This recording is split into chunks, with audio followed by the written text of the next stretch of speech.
5.18 망언이 정치권을 흔들고 있습니다. 자유한국당 김진태, 김순례, 이종명 의원의 발언과 이와 관련해서 민주당과 야3당이 공동으로 국회 윤리특위에 해당 의원들을 제소하기로 했습니다. 네, 한편 한국당은 전당대회 날짜를 둘러싸고 진통을 겪는 가운데 홍준표 전 대표가 전대 출마 포기를 선언했습니다. 오늘의 정치권 이슈는 김성환 시사평론가, 김우석 미래전략개발연구소 부소장과 함께합니다. 안녕하십니까? 네, 안녕하세요. 어쨌습니까? 자, 5.18 막말, 망언, 폄훼 이걸 어떻게 표현을 좀 해야 될지 모르겠는데요. 아무리 선동적인 발언이라도 넘어서는 안 될 선이라는 게 있다. 이런 언론 표현도 오늘 나왔습니다. 자유한국당 의원들이 5.18 진상규명 공청회를 열었고 여기에 지만원 씨가 초청이 됐습니다. 저희가 관련 영상을 준비를 했습니다. 보고 돌아오시죠.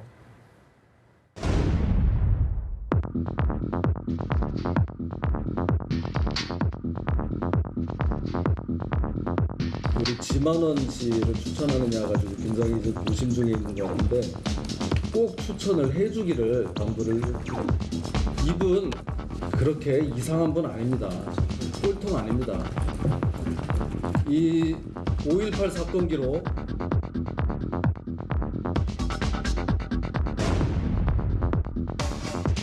다 증명이 됐는데 이것을 어떻게 하면 모든 국민들한테 알리느냐. 그 전두환이 별두려 47살이 뭐 근데 그 순발력과 용기가 아니었다면은 전두환은 영웅이에요. 이분 그렇게 이상한 분 아닙니다. 꼴통 아닙니다.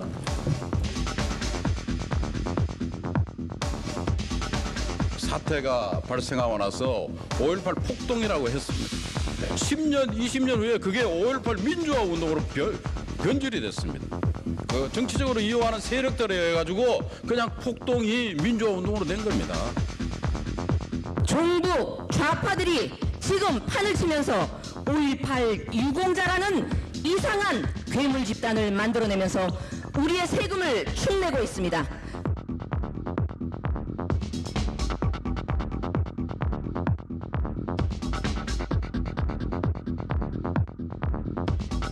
일부 의원들의 발언이 아픔을 주었다면 그 부분에 대해서 유감을 표시합니다.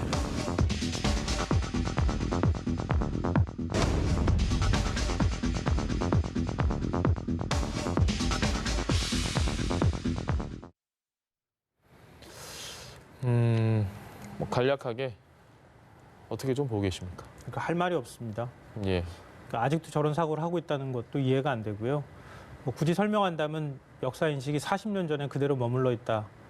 근데 제가 어떤 얘기를 하는 게 좋을까 고민을 하다가 5.18 당시에 한국 언론이 어떻게 보도했는지를 한번 몇 개 찾아봤어요. 네. 예. 당시 전남매일 기자들이 시민들이 이렇게 개 끌려가듯 끌려가고 있는데 그걸 한 줄도 기사 쓰지 못하는 우리가 부끄럽다. 그렇게 성명서를 낸 적도 있었습니다. 직접 그 옆에서 본 기자들이. 예. 외신들의 보도는 공산주의자의 소행으로 몰고 전두환 정권의 그 정권 정당화를 위해서 저러고 있다. 이런 표현까지 사실은 사용했었는데요. 지금 공당의 국회의원이라는 사람들이 이런 주장을 40년 전 주장을 그대로 당시 군사정권이 했던 주장을 그대로 반복한다는 것이 좀 안쓰럽기도 하고요. 다른 한편으로는 많은 분들이 분노를 느끼는 것처럼 저도 똑같이 느낍니다. 뭐 오늘 보수신문에서도 일제히 예. 뭐 이건 제 얘기가 아니라 최대한 객관적으로 설명을 드리기 위해서 보수신문들이 어떤 기사를 썼는지 사설에 어떻게 썼는지를 저도 좀 찾아봤는데요. 네. 한 신문은 일면에다가 밥상을 걷어찬 한국당이라고 이렇게 제목을 달았습니다. 그게 뭐냐면은 최근에 이제 문재인 정부에서 여러 가지 악재가 터져나오고 이런 상황에서 지지율도 올라가고 있지 않습니까? 예. 근데 이런 상황에서 이런 발언을 함으로써 역사적으로 증명되지도 않았고 그리고 또 이런 의혹에 대해서 뭐 일부는 얘기할 수 있겠지만 그래도 국회의원이 이런 얘기들 진상조사위원회에서 조사하면 될 것을 이렇게 단정적으로 폭동이라든가 이런 식의 표현을 사용하는 것은 보수 쪽에서 바라볼 때도 이거는 뭐 도저히 이해할 수 없는 것이다. 이렇게 지금 보도를 하고 있습니다. 알겠습니다. 말씀하신 대로 지금 한국당 내부에서도 비판하는 의원들이 있는데 부소장님 의견은 좀 어떠십니까? 저도 똑같은 문제의식을 가지고 저는 취재를 해봤습니다. 예. 사실 그 당시에 현장에서 취재를 했던 기자하고 제가 통화를 했어요. 예전에 어떤 자리에서 우연히 들어가지고 다시 한번 이 상황을 어떻게 보느냐 그러고 전화를 드려봤더니 그분이 하는 얘기가 폭동 말도 안 된다. 본인이 9박 10일 동안 현지에서 다 취재를 해봤는데 폭동은 말이 안 된다. 그렇게 얘기하면서 KBS, MBC 땡전 뉴스를 주로 했던 KBS, MBC 같은 공영방송이 불탔을 뿐이지 실질적으로 금문방 하나 털린 적이 없다는 거예요. 그리고 과잉 진압을 하다가 결국 거기에 분노한 시민들이 자발적으로 일어난 거다. 그렇게 얘기하면서 600명이 있었다라고 하면 광주 시내가 불바다가 됐을 거다. 예. 이렇게 얘기를 하는 거예요. 그러면서 얘기하는 게 그래서 제가 왜 그런 얘기를 지금 안 하십니까? 그랬더니 그것이 자칫하면은 지금 상황에서 정치적으로 악용될 수 있기 때문에 얘기를 못 하는 거다. 그분이 어떤 분이냐면요. 서청원 의원입니다. 서청원 의원이 당시 유일하게 현장에 가서 예. 9박 10일 동안 목숨을 걸고 취재를 하고 그 바로 사회부장이 김대중 주필이었고요. 그래가지고 거의 다 피신하고 다른 언론들은 다 피신하고 거의 유일하게 남아가지고 처음부터 끝까지 다 취재를 한 분인데 그러면서 사진도 보여주시고 그러더래요 예전에. 그래서 아까 전화를 드려가지고 새 설도 인사할 겸 해가지고 전화를 해가지고 이런 거 여쭤봤더니 굉장히 안타까워하시더라고요. 그래서 아까 말씀드렸듯이 왜 안 하느냐 그랬더니 이거는 객관적인 판단은 이미 88년에 있었다. 네. 청문회 때 다 나타났고 또 벌 받을 사람은 벌 받았다. 새삼스럽게 이분을 얘기를 하는 것들은 어떻게 보면은 양쪽이 잘 모르고 정치 쟁점화를 하는 거 아니겠느냐. 그래서 본인이 여기에서 한마디 하면은 정치 쟁점화가 굉장히 커질 수 있기 때문에 굉장히 고민하고 있다. 그래서 이런 거 그렇게 생각하실 건 아닌 것 같습니다라고 얘기를 했는데 그 다음에 어떻게 하실지는 잘 모르겠어요. 어찌됐든 이 상황을 물론 조사도 해야 하고 하겠죠. 지금 국회에서 예. 조사위원회도 하고 그러면 객관적으로 세부적인 것들에 대해서 조사가 있으면 그거는 선입견 없이 보는 건 맞습니다. 그러나 마치 이게 600명 이건 너무 나갔잖아요. 예. 그러면은 이게 그야말로 전쟁 상황이지 그렇게 평안하게 시민들이 서로 도와면서 치안도 유지하면서 그렇게 할 수 있었겠습니까? 일반적으로 느끼기에는 그런 소요가 있었으면 적성국에서 가만히 있었겠느냐. 그래도 대놓고 하지는 못하는 분위기였던 것 같아요. 현장이. 그런 면에 있어서 성숙한 광주 시민에 대해서 일정 정도 존중하는 의미가 있고 유가족에 대해서도 일정 정도 존중하는 분위기가 있다라고 하면 이런 것들은 좀 문제가 있다. 단 문제는 지금 유공자들에 대해서 지금 명단을 공개하라고 하지 않습니까? 이 부분은 사실 폭도나 아니냐 이런 것들을 계속 문제 제기하는 사람들이 있어요. 그럼 명단을 공개해가지고 전수조사를 하든지 그렇게 하는 게 맞는데 왜 이걸 숨기고 있는지 잘 공개를 안 하고 있는지 모르겠습니까? 다른 유공자, 독립유공자들이나 다른 유공자들은 다 공개를 하고 있어요. 그런데 왜 유독 여기만 공개를 안 하고 있는지 그것이 사생활 침해다 이렇게 얘기를 하는 것 같은데 그러면 독립유공자는 사생활이 없습니까? 그런 면에서 이런 일을 부식하기 위해서라도 욕만 할 게 아니라 실제적으로 이 명단을 공개를 하고 그 사람들이 지원도 엄청나게 많이 받는 것 같더라고요. 그러면 그게 정당한지 이런 것들은 따져봐야겠지만 기본적으로 명단을 공개하는 것 동시에 이분들은 사과를 하고 거기에 응분한 조치들 이런 것들 해야겠지만 그런 것들이 양자에서 이렇게 하는 건 좋지만 이게 정치 쟁점화 돼가지고 다른 희석의 목적을 다른 이슈들을 희석하는 목적 아까 말씀하셨듯이 여론이 막 올라가니까 여권에서 이걸 정치 쟁점화해서 마치 다른 모든 것들을 덮어버리려고 하는 의도로 강공을 한다라고 하면은 그거는 조금 용납하기 좀 힘든 부분이 있다 이런 생각이 듭니다. 알겠습니다. 여권에서 정치 쟁점화를 하는 부분이라는 의견에 대해서는 어떻게 보십니까? 그러니까 이걸 정치 쟁점화한다고 하는 관점으로 접근하기는 좀 어려운 거 아닌가 싶은 생각이 들고요. 역사 해석의 문제라고 자꾸 얘기하고 있는데 이게 역사 해석의 문제입니까? 사실의 문제지. 가짜 뉴스라고 판명 난 부분들이 있지 않습니까? 그러니까 저는 좀 이해할 수 없는 것이요. 왜 지만원이라는 사람한테 이렇게 자유한국당이 질질 끌려다니느냐. 이게 이해할 수가 없어요. 그러니까 지만원이라는 사람이 지금 공개한 게 사진 몇 장 가지고 지금 얘기하는 거 아닙니까? 네. 칠상 광순이 이렇게 얘기하면서 북한군 특수군이 개입했다. 이렇게 주장하는데 근거가 확인된 적이 있습니까? 대법원까지 갔는데도 불구하고 소송에서 지금 다 지고 있는 상황이에요. 그럼 이 사람이 주장하는 게 도대체 뭐냐는 겁니다.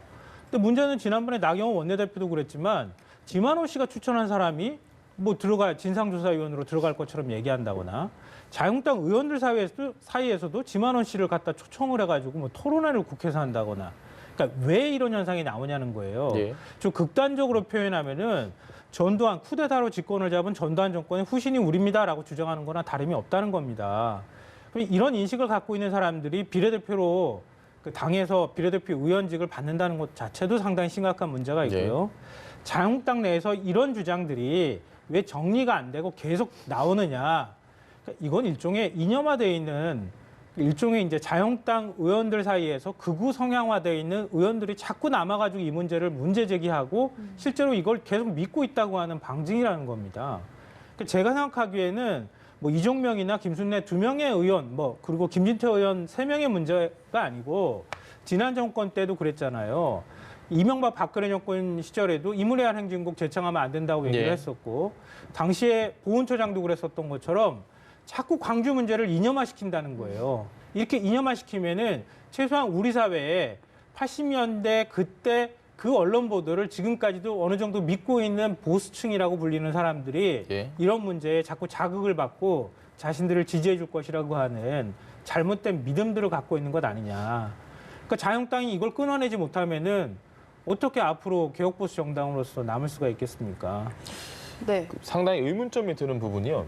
그 말씀하셨던 것처럼 일부 지지자들일 수도 있고 자유한국당의 세력일 수도 있고 그렇게 믿는 분들이 있을 수 있는데 지금 자유한국당이 이 시점에 이런 5.18 공청회를 열어서 지만원 씨를 불러서 이런 망언을 쏟아낸 이 상황 왜 지금 굳이 이렇게 할까? 누구를 위해서? 뭘 얻기 위해서? 제가 보기에는 이건 자유한국당의 주최한 행사는 아닌 걸로 알고 있어요. 그 두 명의 의원이. 예, 그래서 사실 뭐 이거를 한국당은 공식적으로 5.18 민주항쟁은 존중을 한다, 인정을 하고 이거는 기려야 할 일이다라고 계속 발표를 했어요. 그러나 단 의원들 징계하자는 부분들에 대해서 우리 문제니까 이거는 정치적으로 하는 건 선을 걷죠. 김병준 위원장 목소리 저희가 그렇지 않아도 준비한 게 있습니다. 예. 그래서 사실은 저는 그 얘기를 하고 싶어요. 저는 5.18 문제에서 이런 접근하는 거는 찬성할 수 없습니다. 단 이런 얘기를 막는 것도 그 민주주의의 적이라고 생각해요. 그게 밀즈가 얘기하는 표현의 자유 아닙니까? 어떤 얘기든 다 할 수 있어야 합니다. 어떤 얘기든 할 수 있어야 하는 거죠. 그것이 민주주의의 본체입니다. 마찬가지로 지금 김병준 위원장이 이게 보수의 힘이라고 하지만 보수가 아니라 민주주의의 힘이에요. 다양성을 존중하는 것. 만약에 이런 것들이 공개적으로 검토돼 가지고 아니라고 하면은 계속 그렇게 걸러지는 거예요. 그게 시장에 의해서 걸러지는 거고 총선이 1년밖에 안 남았지 않습니까? 총선을 통해서 국민이 판단을 하는 거예요. 그런데 지금 이것을 한 번도 징계 사례도 없는 그 국회 윤리위에 제소를 해가지고 마치 실질적으로 나올 수 없는 상황을 정치 쟁점을 위해서 계속 추진을 한다라고 하면 가능성이 극히 낮은데 없죠. 그건 불가능하다고 봐요.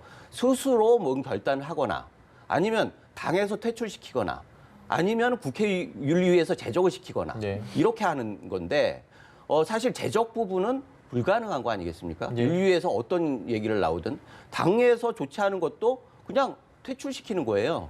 그 출당시키는 건데 출당시키면 배지로 무소속으로 남아요.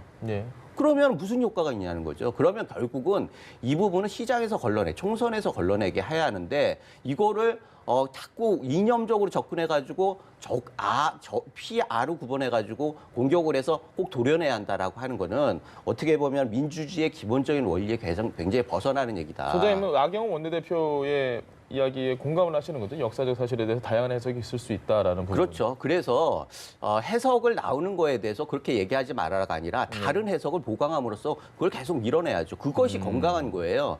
이단이나 사이비가 없는 거는 그 사람들 죽여서 해결되는 게 아닙니다. 정도나 정사를 강화시킴으로써 결국 이단이나 사이비 같은 경우를 계속 마이너로 몰아가면서 사회가 전체적으로 한 방향으로 가는 거지 그걸 인위적으로 해서 이번에 경제 정책을 할 때 시장에 안 맡기고 정부에서 계속하면서 부작용이 나는 거 아니에요. 마찬가지로 이 부분에 대해서도 시장에서 총선에서 해결할 수 있는 국민들이 부분을 자연스럽게 판단하기 국민들이 충분히 판단할 거란 말이에요. 그러면은 당연히 광주에나 그 호남에서 일어나는 분위기가 있는 거고 그것이 전 국민의 동의로 대구시장도 오늘 얘기를 했잖아요. 네. 그러면은 전 국민이 그렇게 보고 있단 말이에요.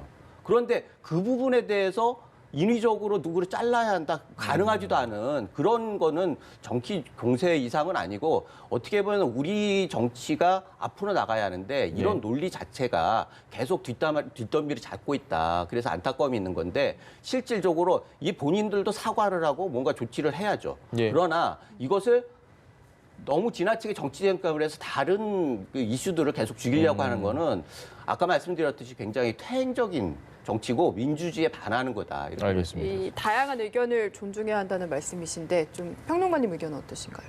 이게 다양한 의견인지 잘 모르겠습니다. 저는 여전히 예. 뭐 하다못해 이제 나치 얘기도 나오는데요. 뭐 나치에 비유할 수 있는지 없는지는 뭐 서로 간의 평가는 엇갈릴 수 있다고 보지만, 그러니까 광주 민주화운동 때 도대체 몇 분이 돌아가셨습니까? 얼마나 많은 무고한 시민들이 목숨을 잃었습니까? 그리고 그 이후에 고문이나 투옥이나 이런 것들로 얼마나 많은 시민들이 아직도 그 트라우마에서 벗어나고 있지 못하고 있습니까? 예. 그걸 지금 해석의 대상이라고 얘기할 수 있겠습니까? 그러니까 예를 들면은요, 박근혜 전 대통령이 근대화에 기여한 것, 산업화에 기여한 공과를 어떻게 평가할 것이냐, 그거는 한 행위에 대한 평가를 하는 거예요. 그렇지 않습니까? 그러니까 그가 어떻게 우리 사회의 경제 발전을 위해서 기여했는가, 그러니까 쿠데타를 일으킨 당사자이지만 그렇지만 그래도 우리 사회를 위해서 기여한 부분들을 어떻게 평가할 것인가, 네. 이런 건 해석의 여지가 저는 있다고 생각합니다. 그런데 5.18 민주화운동에 대해서 당시 부당한 독재 권력 그리고 쿠데타 일으킨 군부 정권에 맞서서 싸웠던 시민들을 폭도라 이렇게 모르는 게 이게 역사적 해석에 관한 문제입니까? 그건 해석에 관한 문제가 아니라는 거예요. 예. 그러니까 그렇기 때문에 제가 국회의원 자질이 의심된다고 말씀을 드린 건데요. 더군다나 이게 그동안의 진상조사나 아니면 법률, 법 앞에 한 번도 안 가본 사안이면 모르겠는데 앞서 말씀하셨던 것처럼 청문회 거쳤죠. 그리고 전두환, 노태우 전 대통령 유죄 판결 다 받았던 사안 아닙니까? 특별법까지 다 제정이 됐었죠. 그리고 지금 특별법 해가지고 그동안에도 논란이 계속되는 부분에 대해서 진상조사한다 그러는데 저는 사실 그러니까 5.18 진상규명특별법에 그 북한군 특수군 개입 문제가 들어간 것도 저는 문제가 있다고 생각하지만 예. 네. 그때도 자유한국당이 우격 다짐으로 끝까지 넣자고 해가지고 사실 특별법 통과하는데 어쩔 수 없이 넣은 측면이 있단 말이에요. 예.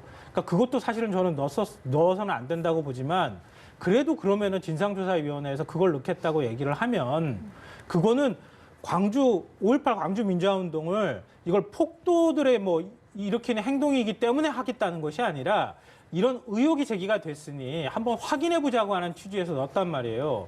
그런데 그거를 아예 그 민주화 운동을 폭동에 의해서 일으킨 것이다라고 해서 그 원래 원 취지 자체를 완전 다 뒤엎는 주장을 하는 게 그게 맞는 것인지 그걸 국회의원이 해서도 되는 말인지 이 부분에 대해서는 저는 의문이라는 겁니다. 그거는 해석의 여지의 문제가 아니라는 거예요. 예. 저도 전적으로 동의해요. 사실은 이분들이 뭐 선거가 있어서 그럴 수도 있고 당내 경선에 출마하는 분들도 있고 네. 그래서 굉장히 좀 그 기반에 있는 표를 얻으려고 하는 심리도 있었을 거예요.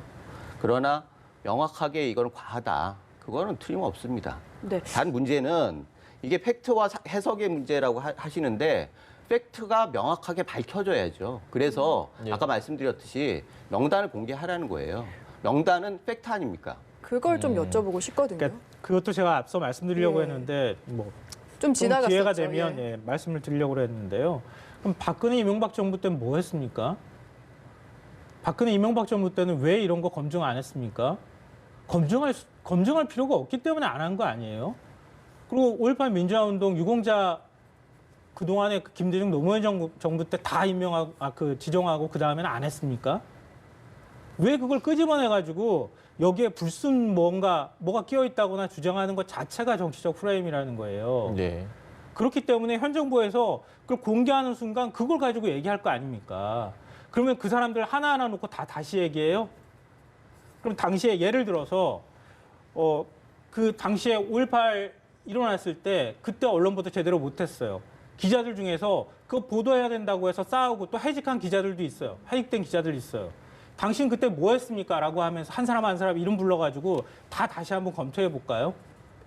이게 과연 온당한 거냐는 거예요. 자신들도 하지 않았던 일을 가지고 와서 지금 또 하자고 주장하는 것 자체가 이것 자체가 정치적 의도를 포함하고 있는 것이다. 이렇게 보이고요. 그 의도 자체가 불순하다는 겁니다.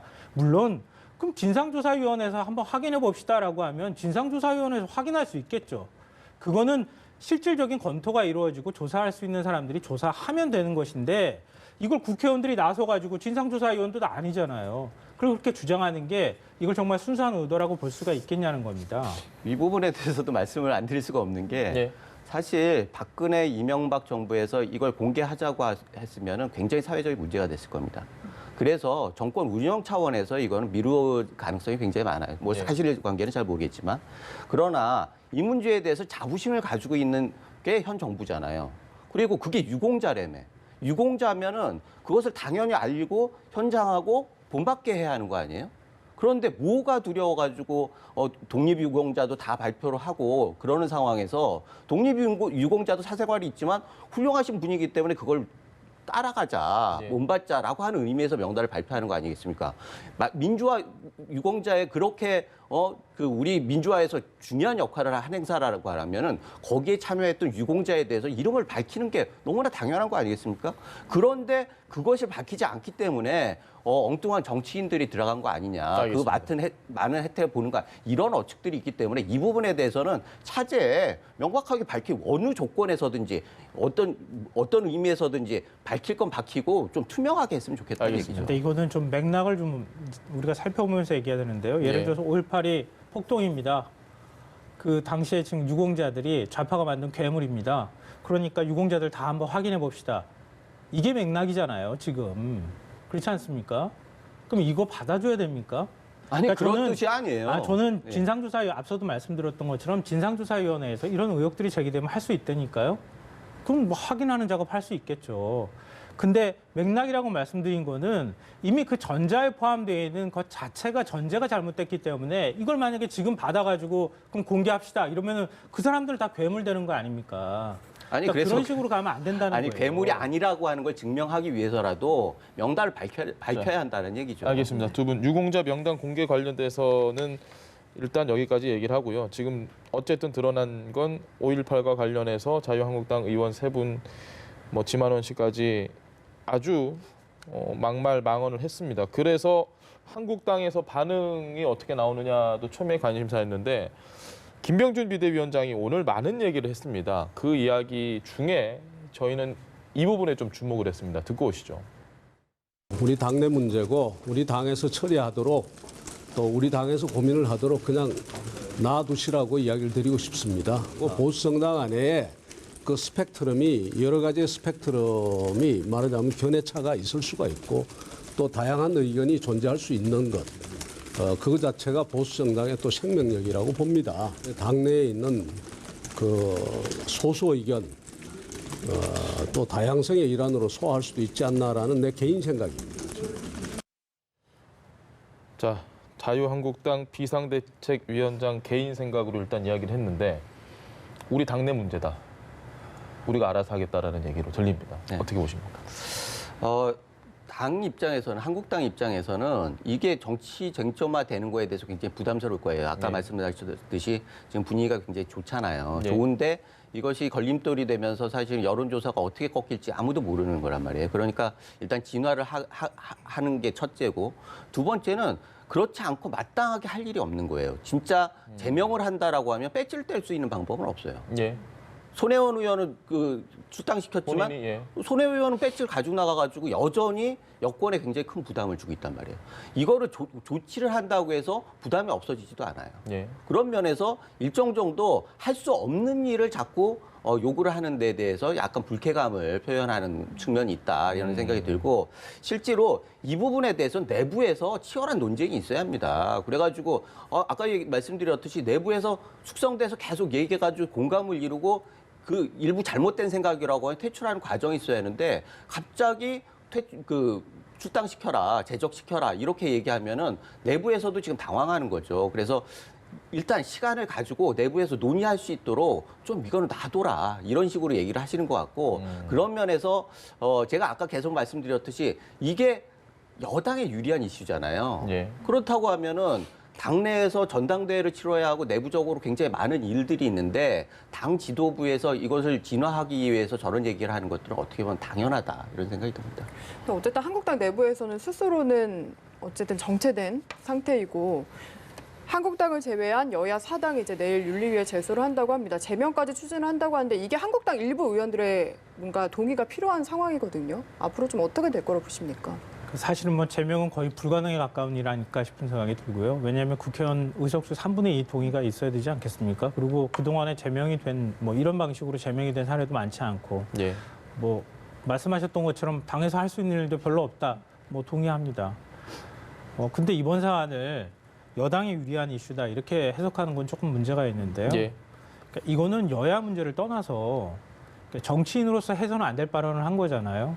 물론 결과적으로 여당이 유리한 이슈가 될 수는 있다고 생각하지만 이건 어느 당에 유리하고 불리하고 하는 이슈가 아니다. 김무성 의원도 아까 뭐 발언한 걸 잠깐 소개하셨지만 네. 자유한국당 내부 의원들 사이에서도 이건 용서할 수 없는 발언이라고 얘기하고 있잖아요. 네. 그러니까 이런 문제들을 그럼 우리가 어떻게 대처할 것인가에 대한 숙제가 좀 남아있는 거 아닌가 싶습니다. 국회의원은 한번 배지 달면 절대로 뗄 수 없는 거라고 지금 보는 거 아닙니까? 예. 그러니까 원래 이런 문제에 있어서는 뭐 지난번에 김현철 청와대 경제부 장관이 뭐 발언을 한번 잘못했다가 바로 경질되지 않았습니까? 예. 국회의원은 무슨 발언을 해도 되는 거냐 이런 문제가 숙제가 남아있는 거 아닌가 싶어요.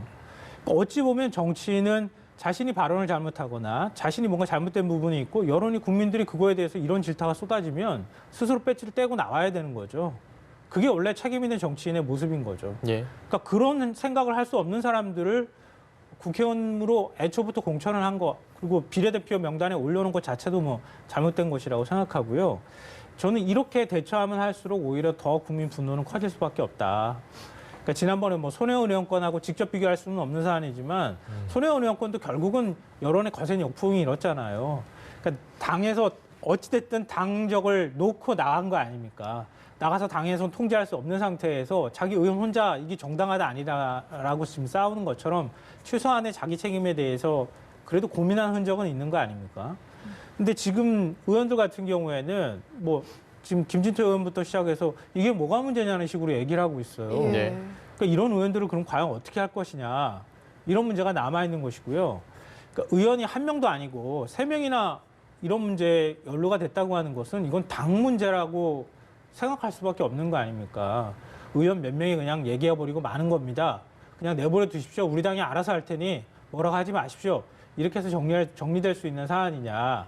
그러니까 아마 입장 바꿔놓고 생각하면은 만약에 여당 의원이 이런 식의 어떤 문제가 되는 발언을 3명이 같은 자리에서 했다 그러면은 네. 그러면 아마 야당에서 가만히 있지 않았을걸요. 그러니까 똑같은 요구를 했을 겁니다. 그러니까 이거는 정치적으로 책임져야 할 부분이고 당에서 이 부분에 대해서 어떻게 책임을 질지도 같이 좀 고민해야 될 사안이 아닌가 싶습니다. 김웅대 소장님 이런 질문 드리고 싶습니다. 김병준 비대위원장도 그런 얘기를 했잖아요. 뭐 다양한 스펙트럼 여러 가지 의견이 있을 수 있고 그리고 소장님께서도 아까 하셨던 말씀 중에 이제 뭐 이게 민주주의고 의견 표현을 할 수 있다. 그러면 앞으로도 이런 이야기를 자유한국당 내에서 일부 의원들이 또 반복을 하더라도 그건 역시 민주주의의 표현이라고 저희가 좀 해석을 해봐야 될까요? 이거는 굉장히 큰 교훈입니다. 예. 자유한국당에서도 다른 의원들이 이걸 굉장히 조심스럽게 보고 있을 거예요. 그렇지 않겠습니까?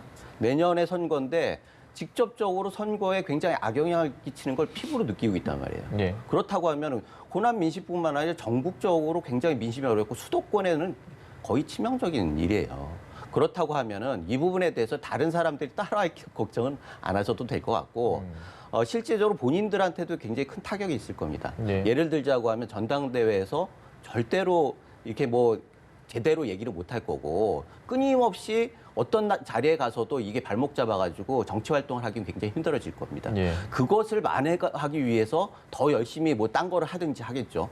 그런 면에 있어서는 이건 굉장히 중요한 교훈이 되는 거고 실질적으로 그 교훈이 민주적인 자산이 되는 거죠. 예를 들자고 하면은 지난 정부에서 국정교과서 논쟁이 있었을 때 어떤 사람들은 얘기하기를 시장의 실패를 정부에서 바로잡아야 한다라고 하는 논리로 얘기를 했어요. 그러나 결과적으로 그게 역풍이 돼가지고 다 뭐 돌아가고 말았지 않습니까? 그걸 했던 사람들 다 감옥소에 가 있어요. 그러면은 지금 그거에 대해서 인위적으로 뭐를 해야겠다라고 하는 게 정상적으로 보여집니까? 그거는 빠른 길에 그냥 보기에는 빠른 길일 수 있지만 예. 다시 그 역풍도 감당해야 하는 거고 부작용이 너무나 많은 거예요. 그래서 이 부분에 대해서는 아까 말씀하셨잖아요. 해결 방법이 없어요. 그러면은 자신이 마음 먹지 않으면은 배지를 뗄 수도 없어요. 어떻게 해야 됩니까, 정말? 아니 그래서 이 부분에 대해서는 지금에 있는 대로 두고 당내에서 치열하게 논쟁을 하고 사람들이 교훈을 삼고 다음 총선에서 결론을 내고 그래서 본인들 상당 부분은 지금 뭐 그 비례대표 의원들은 공천 받겠습니까? 그렇다고 하면 그렇게 자연스럽게 도태되는 거고 만약에 김진태 의원 같은 경우에 이럼에도 불구하고 지역에서 선택을 다시 받는다. 그러면 그거는 지역 주민의 선택이니까 존중을 해야겠죠. 그러나 그 과정 속에서 본인은 훨씬 더 성장된 모습을 보여줘야 하는 거고 그게 또 민주주의에서 굉장히 큰 자산이 되는 거죠. 내가 이렇게 하니까 뭐 역풍이 불었고 그것을 다시 바로잡기 위해서 이런 고통이 따르더라라고 하는 게 쌓여나가면서 민주주의는 서서하게 발전되는 거지 어느 순간에 칼을 대가지고 그거는 끊임없는 소용돌이로 갈 수밖에 없어요. 알겠습니다. 네, 저희가 시간이 많이 흘렀는데 한국당 전당대회 이야기도 짚어봐야 할 것 같습니다. 지금 뭐 홍준표, 오세훈 후보 포함해서 6명이 전대 연기 안 하면 보이콧하겠다 선언했고 당 선관위는 27일에 그대로 하겠다. 이런 가운데 조금 전에 홍준표 전 대표가 전대 불출마를 선언을 했거든요. 이제 나머지 후보들이 어떻게 할지가 궁금합니다. 글쎄요, 나머지 후보들이 뭐 각자 이해관계가 다르기 때문에 전부 다 전대 불출마 선언을 과연 할지 안 할지는 잘 모르겠지만, 예. 그러니까 홍준표 전 대표는 사실 이번에 전당대회 때 당 대표가 내가 될 것이다라고 해서 출마했다기보다는 처음부터. 예. 예. 왜냐하면 사실은 좀 여러 가지 젠 측면이 있잖아요. 근데 황교안 전 총리가 출마 선언을 하고 난 다음에 나 안 되겠다 그러고 뛰어다 나왔단 예. 말이죠. 네. 그러니까 그 얘기는 뭐냐면은, 그러니까 사실은 이번 전당대회는 그 동안에 이제 당내에서 잔류파다, 복당파다, 뭐 비박계다, 친박계다 계속 그 갈등이 아주 뿌리 깊게 골이 굉장히 많이 쌓여 있는 상황에서 황교안이라고 하는 인물이 등장하면서 친박계가 다시 부활하려고 하는 움직임을 보이고 예. 이른바 친황이라고 하는 얘기가 나오기 시작했던 거 아닙니까? 예.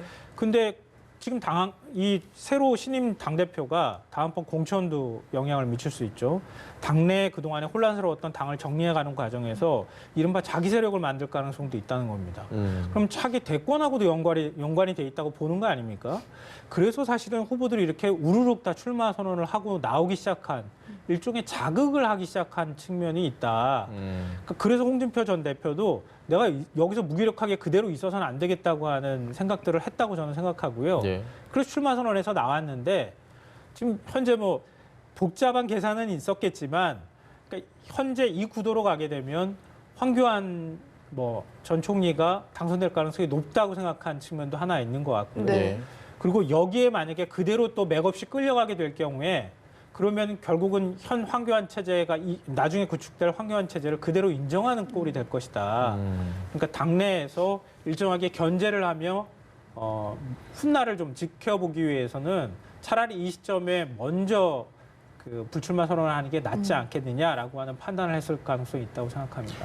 유영하 변호사가 박근혜 전 대통령의 옥중 메시지를 전달을 했잖아요. 황교안은 뭐 정확하게 말하면 친박이라고 보기는 어려운 사람이다. 뭐 이런 메시지였는데 이 메시지가 나오고 나서 지금 시점으로 보면 홍준표 전 대표가 불출마를 선언했습니다. 이것도 어떤 영향이 좀 있을까요? 그거는 뭐 다른 이슈죠. 예. 사실은 두 개가 동시에 일어났기 때문에 당원들이 혼란스러운 건 사실입니다. 그러나 엄연히 그건 다른 이슈고 실제로 그 아까 말씀하셨듯이 아까 제가 여의도에서 홍준표 전 대표가 사표 내는 장면을 여러 사람들이 같이 봤어요. 그런데 그 사람들이 얘기하기를 선수는 선수다. 오세훈 세대 하여튼 그런 얘기를 저는 그냥 들은 대로 얘기해요. 예. 제너레이션 얘기하신 거죠? 예. 그래서 이걸 보면서 역시 홍준표 대표가 가지고 있던 목표는 충분히 이뤘구나. 지금 이 시점에 불출마가 예. 아주 적합한 선택이다라는. 아니 일단은 1억이라는 그 돈을 내고 예. 출전 비용을 내고 들러리를 쓰면 안 되겠다라는 판단이 섰겠죠. 이미 말씀하셨듯이 승패는 상당 부분 지금 유영하 변호사 얘기가 나오면서 이게 내부에서 균열 요인이 나타나기보다는 오히려 친박이 아니라고 하는 게 확신이 되는데 친박이 아니면서도 여전히 굳건한 지지층을 유지하고 있단 말이에요. 더 플러스 효과가 될 수 있는. 그렇죠. 그래서 그런 것들을 볼 때 홍준표 대표 입장에서는 변수가 이제 없어졌구나라고 승산이 없다라고 승산이 생각을 없다고 생각을 할 거고, 그럴 경우에는 남 따라하기보단 내가 먼저 내일이 그 등록일인데 보통은 내일까지 고민을 하고 뭐를 하든지 할 거 아니에요. 그런데 오늘 바로 던지는 거는 뭐 선수 치는 게 우선이다 이렇게 생각을 해. 승부사적인 그런 것들을 그대로 드러나는 건데, 이런 걸 보면서 오세훈 후보가 참 깝깝하겠다라는 생각이 드는 그런 장면인데, 어찌 됐든 전체적으로 이 심플해졌습니다. 예. 컷오프의 부담이 없어졌기 때문에 사실 4명 정도의 엔터리가 어떻게 짜이느냐. 그리고 지금 김진태 후보가 상당히 상처를 받았기 때문에, 만약에 다른 후보들이 어떤 돈의 문제든 아니 지지도의 문제든 예. 출전 안 하겠다라고 하면은 독주 체제로 가는 거고요. 만약에 그럼에도 불구하고 총선을 위해서 나는 여기에서 충분히 장을 활용하겠다라고 하는 경우에 있으면은 다자구도로 갈 수도 있는 거고. 그런데 어찌됐든 흥행면에서는 기존에 했던 그런 기대를 갖기는 참 어렵다. 홍준표 대 황교안이라고 하는 대선급의 맞대결이 힘이 조금 빠지죠. TV 토론 같은 경우에도 홍준표의 날카로운 공격을 황 후보가 어떻게 받을까. 막아내느냐, 이런 것들이 관심 아니었습니까? 예. 그런데 그런 면에서는 좀 김이 빠지긴 했지만, 어찌됐든 황의 입장에서는 무혈 입성의 가능성이 더 높아진 거 아니냐, 이런 생각이 듭니다. 알겠습니다. 내일이 후보 등록일이니까요. 확실해질 것 같습니다. 김성환 시사평론가, 김우석 미래전략개발연구소 부소장과 함께했습니다. 말씀 감사합니다. 네, 고맙습니다.